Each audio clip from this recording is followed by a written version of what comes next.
Hey guys, so there's still been a lot of debate about, how pharmacists get paid, relief shifts, the e-transfer, cooperation, and what is and isn't possible. So I want to explain this using something I learned. There's a popular author called Robert Kiyosaki. He wrote a book about the cash flow quadrant. If you've read Rich Dad, Poor Dad, you understand what I'm talking about. So what he talked about in that book, he breaks income into 4 broad categories. Number 1, E, which stands for employee. So you basically work for somebody for a salary. You trade your time for money. Number 2, self-employed. What happens here is you work for yourself, but your income still depends heavily on you personally doing the work, like in my own case. Number 3, business owner. You build systems, people and processes that can operate beyond, your own personal labor, beyond you actually being there. And then the last one is investor. Your money is invested into assets with the goal of producing more money. So when you hear people say things like money working for you, that's what he meant. Now let's bring that into pharmacy.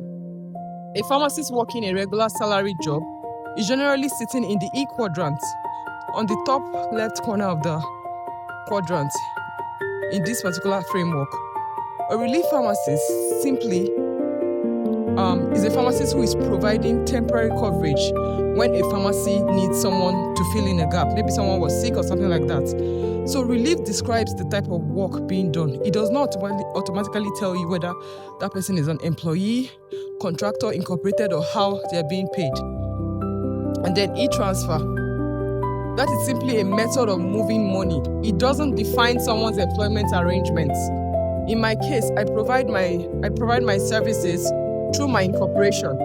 But because that income still depends on me physically going into the clinic and working and practicing as a pharmacist, I will place myself strictly under the S quadrant. So I'm self-employed. Now here's where this connects to something much bigger. I'll give you guys an example. When I first started my seafood business, I used to call myself a seafood expert. I had that put up on my profile. At the time, I was one of the few people around where I stay, doing what I was doing. So I genuinely thought I knew a lot. Then one day, I got feedback from a customer. The customer said the lobster tail was overcooked. I was like, what?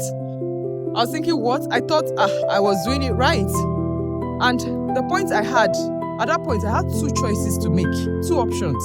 I could have said, oh, this is how I do it. My customers are wrong, and kept on going. Or I could admit that maybe there was something I still needed to learn. So I chose to go back to the drawing board. I learned better cooking techniques.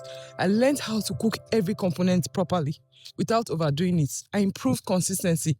I improved my processes. I eventually, I even removed the seafood expert from my profile because I didn't want that label to make me feel like I had already arrived. I wanted room to keep learning, to keep improving. And that mindset is also what I'm applying to money and business today. My pharmacy income sits in the S quadrant. My seafood business started heavily on the S quadrant. But what I'm doing now is I'm gradually moving it into the B quadrant, which is the business owner.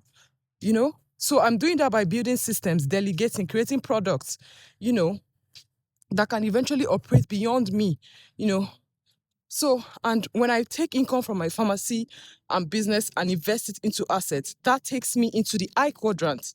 That's an investor. So when I share something you haven't personally seen before, the point isn't that everyone has to do it my own way.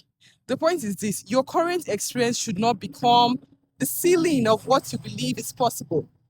If I had refused to learn when that customer told me that the lobster tail was overcooked, I could have lost customers and stayed exactly where I was. Growth requires curiosity.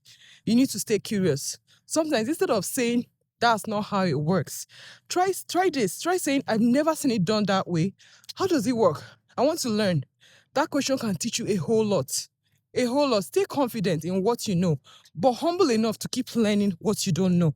And then the cash flow quadrant by Robert Kiyosaki is just for financial education and illustration purposes. Everything I'm sharing on my page is for educational, is based on my own personal experience. I'm not saying anybody should. I mean, I'm advising you from my experience and hoping that people can learn. But mostly, just I'm not promising that anyone is going to get the results that I've gotten. I hope I'll be able to share some knowledge with you guys today. Thank you.